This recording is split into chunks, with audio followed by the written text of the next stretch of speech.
اللہم صلی علی سیدنا محمد وعلی آلہ وصحبہ وسلم۔ الحمدللہ رب العالمین والصلاة والسلام علی اشرف الانبیاء والمرسلین۔ محترم ناظرین، گفتگو کا موضوع ہے رسول اللہ صلی اللہ علیہ وسلم کی سادگی اور تواضع۔ سلام اس پر کہ ٹوٹا بوریا جس کا بچھونا تھا۔ اللہ کے حبیب علیہ الصلاۃ والسلام نے انتہائی سادہ زندگی گزاری اور دوسروں کو بھی سادگی کی تعلیم دی، اور اپنی زندگی سے سادگی اور تواضع اور عاجزی اور انکساری کی بہترین مثالیں قائم کی۔ اللہ کے رسول صلی اللہ علیہ وسلم لباس، خوراک اور رہائش ہر چیز کے اندر انتہائی سادگی اور قناعت اور استغنا کی زندگی آپ نے بسر کی، اور رسول اللہ صلی اللہ علیہ وسلم کی یہ قناعت اور استغنا کی زندگی اختیاری تھی۔ اللہ تبارک و تعالیٰ نے آپ کو غنی کر دیا، لیکن آپ نے ساری دولت اللہ کی راہ میں لٹا دی۔ آپ کے پاس مال غنیمت کے ڈھیر آتے تھے، لیکن اپنی ذات کے لیے کچھ نہیں رکھتے تھے، اسے اللہ کی راہ میں خرچ کر دیتے تھے۔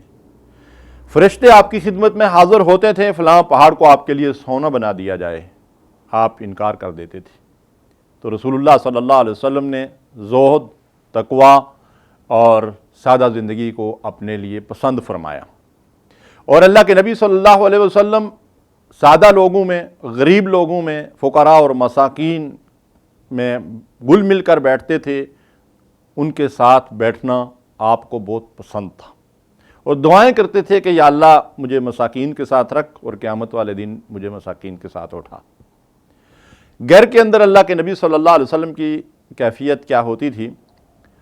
آپ کے سونے کے لیے جو ٹاٹ آپ کی چارپائی پہ بچھایا جاتا تھا، ام المومنین رضی اللہ تعالیٰ عنہا نے اسے دورہ کر کے بچھا دیا۔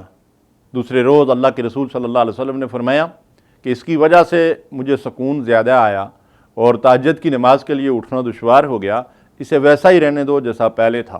اللہ اکبر۔ اور جس چارپائی پہ رسول اللہ صلی اللہ علیہ وسلم کبھی تشریف فرما ہوتے تھے، بیٹھتے تھے، ایک روز جب اس چارپائی پہ لیٹے ہوئے آپ اٹھ کر بیٹھے، عمر فاروق رضی اللہ تعالیٰ عنہ تشریف لائے، تو اس کے داغ، جو اس کی رسیاں تھیں، ان کے داغ رسول اللہ صلی اللہ علیہ وسلم کے جسم مبارک پہ پڑے ہوئے تھے۔ عمر فاروق رضی اللہ تعالیٰ عنہ اس کیفیت کو دیکھ کر آپ دیدہ ہو گئے، اور عرض کیا کہ یا رسول اللہ صلی اللہ علیہ وسلم، اتنا کچھ مال غنیمت بھی آ رہا ہے اور اللہ کا دیا ہوا بہت کچھ ہے، کیسر و کسرا اور اللہ کے باغی اور نافرمان تو عیش و عشرت کی زندگی بسر کر رہے ہیں، آپ بقدر ضرورت تو اس میں سے اپنی ضرورت کے لیے مال لے لیں، لیکن اللہ کے نبی صلی اللہ علیہ وسلم نے فرمایا کہ مجھے دنیا سے کیا لینا دینا۔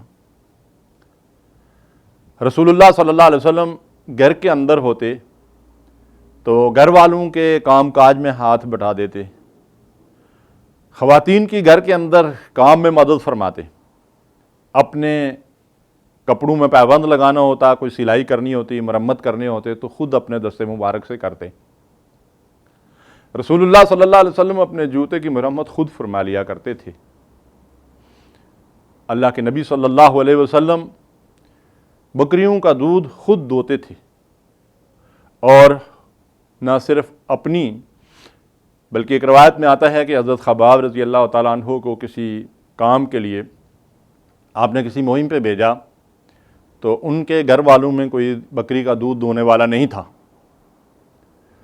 تو رسول اللہ صلی اللہ علیہ وسلم ان کی واپسی تک ان کے گھر جا کر ان کی بکریوں کا دودھ دو کر ان کو دیتے رہے۔ سید الانبیاء محمد رسول اللہ صلی اللہ علیہ وسلم دنیا کے عظیم انسان، لیکن اس قدر سادگی اور ایسی عاجزی، اور دراصل بندے کی یہی صفت ہے جو اللہ تعالیٰ کو محبوب ہے۔ آج ہم نے اپنی زندگیوں میں تصنع، بناوٹ اور بہت کچھ ایسے داخل کر لیا ہے کہ جیسے شاعر کہتا ہے، تیرے صوفے ہیں فرنگی، تیرے قالی ہیں ایرانی، اور لہو مجھ کو رلاتی ہے جوانوں کی تن آسانی۔ ہم نے آسانی کے لیے، سہولتوں کے لیے اپنے آپ کو وقف کر رکھا ہے۔ مشقت کی زندگی اور قناعت اور استغنا کی زندگی سے ہم کوسوں دور ہو گئے ہیں۔ اللہ کے رسول صلی اللہ علیہ وسلم کے کپڑوں میں پیوند لگے ہوتے تھے، اور رسول اللہ صلی اللہ علیہ وسلم کی خوراک کیسی ہوتی تھی، کئی دن تک گھر کے اندر چولہا نہیں جلتا تھا۔ تو ام المومنین سے کسی نے سوال کیا کہ پھر آپ کا گزارا کس پہ ہوتا تھا؟ تو جواب دیا کہ دودھ اور کھجور وغیرہ جو کہیں سے ہدیہ وغیرہ آ جاتا تھا تو اس پہ گزارا ہو جاتا تھا۔ کبھی کبھی ایسا بھی ہوتا تھا کہ رسول اللہ صلی اللہ علیہ وسلم گھر تشریف لاتے، کھانے کے لیے کچھ نہ ہوتا، آپ فرماتے کہ اچھا میں نے روزے کی نیت کر لی ہے۔ تو رسول اللہ صلی اللہ علیہ وسلم کا کھانا پینا ہو، لباس ہو، خوراک ہو، ہر چیز کے اندر سادگی تھی۔ آپ کی رہائش کیسی تھی؟ سیدہ عائشہ رضی اللہ تعالیٰ عنہا فرماتی ہیں کہ جب رات کو رسول اللہ صلی اللہ علیہ وسلم اٹھ کر نماز ادا فرماتے تو اس گھر کے اندر جہاں ہم سوتے تھے اتنی گنجائش نہیں ہوتی تھی کہ رسول اللہ صلی اللہ علیہ وسلم آسانی سے سجدہ کر سکیں۔ میری ٹانگیں جو ہے وہ پیچھے کی طرف کرتے تھے اور میں ان کو سکیڑ لیتی تھی، آپ سجدہ کرتے تھے تو میرے پہ ٹانگیں لمبی کر دیتی تھی۔ اللہ اکبر۔ یعنی ایک ہی کمرہ حجرے کا تھا جس کے اندر صرف 2 آدمیوں کے سونے کے لیے جگہ تھی، اور اگر ایک آدمی اس میں اٹھ کر نماز پڑھے تو وہ آسانی کے ساتھ نماز بھی ادا نہیں کر سکتا تھا۔